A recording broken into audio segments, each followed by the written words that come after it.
1-866-95-PATRIOT. Let me get some calls here. William, Alabama, you're on the Wilkow Majority. Hello.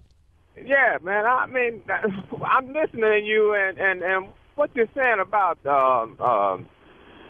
welfare might be true, but you putting a shroud on it. You're making it seem like it to your audience that all black people are the only ones on welfare. When did I mention race at all, sir?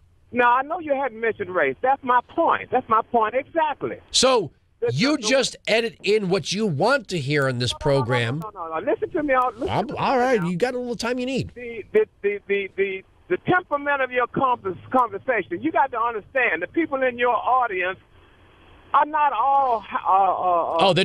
the audience is just too dumb to get it. That's what it is, right? No, see, now you're putting words in my mouth. Well, you're putting words in my mouth. You're saying that there's a racial undertone to what I'm saying. What I'm saying, yes, that's exactly how I see it. Because, hold on, William. No, I'm going to speak now. Because you hear that in your head does not mean it came out of my mouth. No. I didn't say one word about race. And see, that goes back to the guy who called you before and said he had his 12-year-old son over sitting next to him. See, if this guy don't explain to him that racism is still alive in America and that it's high-tech and it's computerized, and he has to filter all through that, then that stuff But what I'm saying is, if those who don't remember the past are doomed to repeat it. Now, what does that have to do... What does that have to do with people who can't afford their own lives and lifestyles getting pregnant and having more people? That's all. That's in every race in America. Sir, you're bringing a racial component to this discussion that's not here. I'm talking about if a person cannot afford their own life, meaning they can't take care of themselves and responsibility for themselves, what makes you think that they're going to be good parents? But, sir, can't you understand that's the right of people in America to be able to reproduce? That's the right okay, so you define rights as they have the right to have as many kids as they want, and then the taxpayer has the responsibility to raise them. Hey, that's America. Okay. So William, let me see if I got this straight. Person A has the right. Person B has the responsibility. No. That's exactly what you're saying. William, hold on. This has got to be a dialogue. You can't talk and then talk again. You're saying that people have the right to do what they want and make other people pay for it. No, that's not what I said. Okay, so if you can't afford your children and you get pregnant, who is paying for your children if it's not you?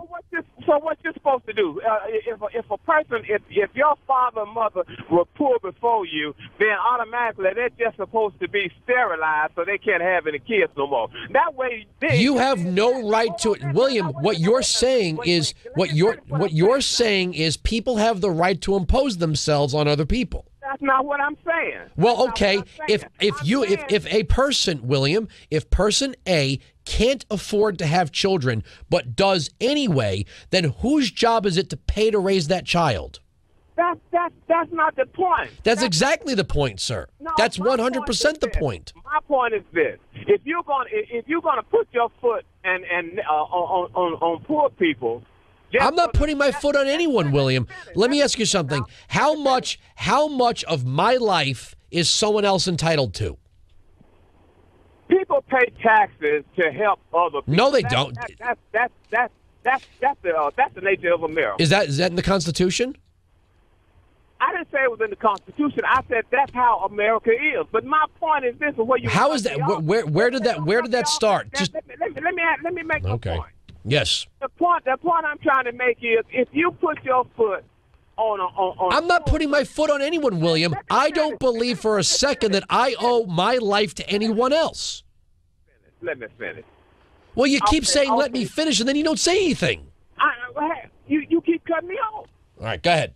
I'm saying, as we as Americans put our feet on poor people to cut them off, then who's to say that poor person might not have the next Barack Obama or the next presidential candidate? Just because they're poor don't mean that we can't allow them to reproduce. You never know who's going to be the next president or the next senator. But for you to put your foot on that neck and say that they're not to have kids or anything like that anymore, that's not the way America is. So what you're saying is our tax code was set up so one group of people can do what they. Well, sir, you're saying it, then you're denying you're saying it. That's the problem. Finish this conversation, William, you're going to have to work with me on this one. You're going to have to work. No, you're going to have to work with me on this one. If person A has the right to do what they wish, okay, and they can't afford it, which means person B now has to pay for it.